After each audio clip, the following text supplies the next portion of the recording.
ओम गणेशाय नमः। जय श्री हरि। हर हर महादेव। माता पार्वती की जय। श्री शिव महापुराण की जय। प्यारे भक्तों, आज सोमवार के दिन मैं आप सभी को सुनाने जा रही हूँ श्री शिव महापुराण की कथा। श्री शिव महापुराण की कथा जो भक्त श्रद्धा भक्ति के साथ श्रवण करता है उसकी हर मनोकामना अवश्य ही महादेव जी पूर्ण करते हैं।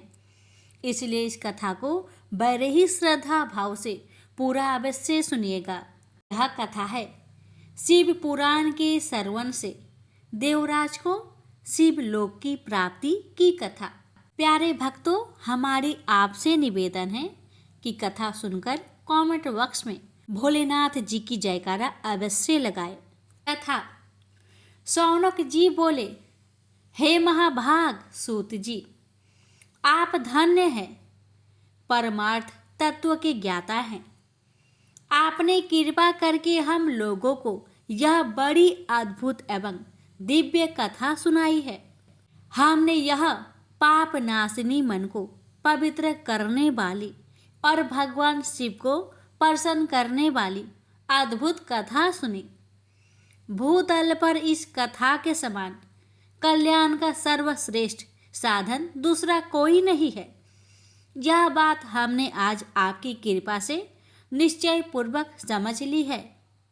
हे सूत जी, कलयुग में इस कथा के द्वारा कौन कौन से पापी शुद्ध होते हैं, उन्हें कृपा पूर्वक बताइए और इस जगत को कृतार्थ कीजिए।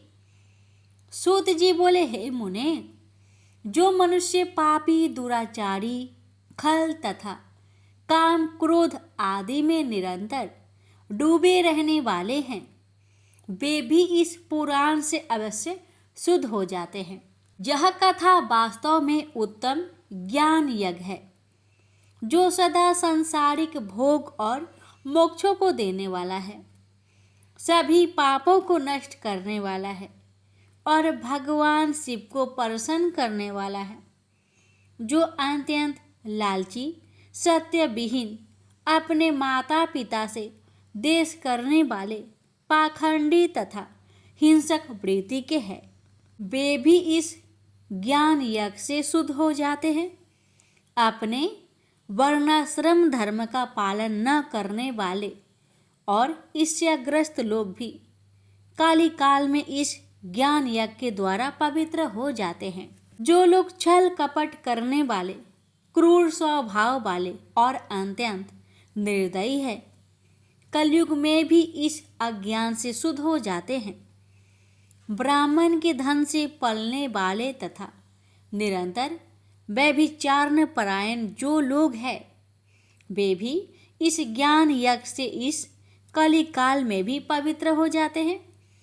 जो मनुष्य सदा पाप कर्मों में लिप्त रहते हैं, कपट है और अत्यंत दूषित विचार वाले हैं, वे कलयुग में भी इस ज्ञान यज्ञ से निर्मल हो जाते हैं। दुष्चरित्र, दुर्बुद्धि, उद्विग्न चित्त वाले और देवताओं के द्रव का उपभोग करने वाले पापी जन भी कली काल में भी इस ज्ञान यज्ञ से पवित्र हो जाते हैं। इस पुराण के श्रवण का पुण्य बड़े बड़े पापों को नष्ट करता है, सांसारिक भोग तथा मोक्ष प्रदान करता है और भगवान शंकर को प्रसन्न करता है। इस संबंध में मुनिगण इस प्राचीन इतिहास का उदाहरण दिया करते हैं, जिसके श्रवण मात्र से पापों का पूर्णतया नाश हो जाता है। पहले की बात है, किरात नगर में एक ब्राह्मण रहता था। तो अज्ञानी, दरिद्र, रस बेचने वाला तथा वैदिक धर्म से विमुख था। वह स्नान, संध्या आदि कर्मों से भ्रष्ट हो गया था और वैश्यावृत्ति में तत्पर रहता था। उसका नाम था देवराज। वह अपने ऊपर विश्वास करने वाले लोगों को ठगा करता था। उसने ब्राह्मणों, क्षत्रियों, वैश्यों, क्षुद्रों तथा दूसरों को भी अनेक बहानों से मारकर उनका धन हड़प लिया था। बाद में उसने अधर्म से बहुत सारा धन अर्जित कर लिया, परंतु उस पापी का थोड़ा सा भी धन कभी धर्म के काम में नहीं लगा। एक दिन वह ब्राह्मण एक तालाब पर नहाने गया। वहां शोभावती नाम की एक वेश्या को देखकर वह अत्यंत मोहित हो गया। वह सुंदरी भी उस धनी ब्राह्मण को अपने वशीभूत हुआ जानकर प्रसन्न हुई। आपस में वार्तालाप से उनमें प्रीति उत्पन्न हो गई। उस ब्राह्मण ने उस वेश्या को पत्नी बनाना तथा उस वेश्या ने उसे पति बनाना स्वीकार कर लिया। इस प्रकार कामवास होकर वे दोनों बहुत समय तक विहार करते रहे। बैठने, सोने, खाने, पीने तथा क्रीड़ा में वे दोनों निरंतर पति पत्नी की तरह व्यवहार करने लगे। अपने माता पिता तथा पत्नी की बार बार रोकने पर भी पाप कृत्य में संलग्न वह ब्राह्मण उनकी बात नहीं मानता था। एक दिन रात्रि में उस दुष्ट ने ईर्ष्यावश अपने सोए हुए माता पिता और पत्नी को मार डाला और उनका सारा धन हर लिया। वेश्या में आसक्त चित्त वाले उस कामी ने अपना और पिता आदि का सारा धन उस वेश्या को दे दिया। वह पापी अभैक्ष भक्षण तथा मदपान करने लगा और वह नीच ब्राह्मण उस वेश्या के साथ एक ही पात्र में सदा जूठा भोजन करने लगा। एक दिन घूमता घामता वह देवयुग से प्रतिष्ठानपुर झूसी प्रयाग में जा पहुंचा। वहां उसने एक शिवालय देखा। वहां बहुत से साधु महात्मा एकत्र हुए थे। देवराज उस शिवालय में ठहर गया और वहां उस ब्राह्मण को ज्वर आ गया। उस ज्वर से उसको बड़ी पीड़ा होने लगी।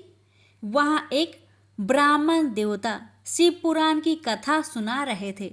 ज्वर में पड़ा हुआ देवराज ब्राह्मण के मुखा रविंद्र से निकली हुई उस शिव कथा को निरंतर सुनता रहा। एक मास के बाद वह ज्वर से अत्यंत पीड़ित होकर चल बसा। यमराज के दूत आए और उसे पासों से बांधकर बलपूर्वक यमपुरी ले गए। इतने में ही शिवलोक से भगवान शिव के पार्षद गण आ गए। उनके गौर अंग कपूर के समान उज्जवल थे। हाथ त्रिशूल से सुशोभित हो रहे थे। उनके संपूर्ण अंग भस्म से उद्भासित थे और रुद्राक्ष की मालाएं उनके शरीर की शोभा बढ़ा रही थी। वे सब के सब क्रोध करते हुए यमपुरी में गए और यमराज के दूतों को मार पीट कर बारंबार धमकाकर उन्होंने देवराज को उनके चंगुल से छुड़ा लिया और अत्यंत अद्भुत विमान पर बैठाकर जब वे शिवदूत कैलाश को जाने को उद्यत हुए, उस समय यमपुरी में बड़ा भारी कोलाहल मच गया। उस कोलाहल को सुनकर धर्मराज अपने भवन से बाहर आए। साक्षात दूसरे रुद्र के समान प्रतीत होने वाले उन चारों दूतों को देखकर धर्मयज्ञ धर्मराज ने उनका विधि पूर्वक पूजन किया। यम ने ज्ञान दृष्टि से देखकर सारा वृत्तांत जान लिया। उन्होंने भय के कारण भगवान शिव के उन महात्मा दूतों से कोई बात नहीं पूछी। यमराज से पूजित तथा प्रार्थित होकर वे शिवदूत कैलाश को चले गए और उन्होंने उस ब्राह्मण को दया सागर सांब शिव को दे दिया। शिव पुराण की यह परम पवित्र कथा धन्य है, जिसके सुनने से पापी जन भी मुक्ति के योग बन जाते हैं। भगवान सदाशिव के परम धाम को वेदयज्ञ सभी लोकों में सर्वश्रेष्ठ बताते हैं। ब्राह्मण, क्षत्रिय, वैश्य, शूद्र तथा अन्य प्राणी, यहाँ तक कि जिस पापी ने धन के लोभ से अनेक लोगों की हत्या की तथा अपने माता पिता और पत्नी को भी मार डाला, वह वैश्यगामी शराबी ब्राह्मण देवराज भी इस कथा के प्रभाव से भगवान शिव के परम धाम को प्राप्त कर तत्क्षण मुक्त हो गया। प्रेम से बोलिए हर हर महादेव, माता पार्वती की जय। इस प्रकार शिव पुराण महात्म्य में देवराज मुक्ति वर्णन नाम दूसरा अध्याय संपूर्ण हुआ।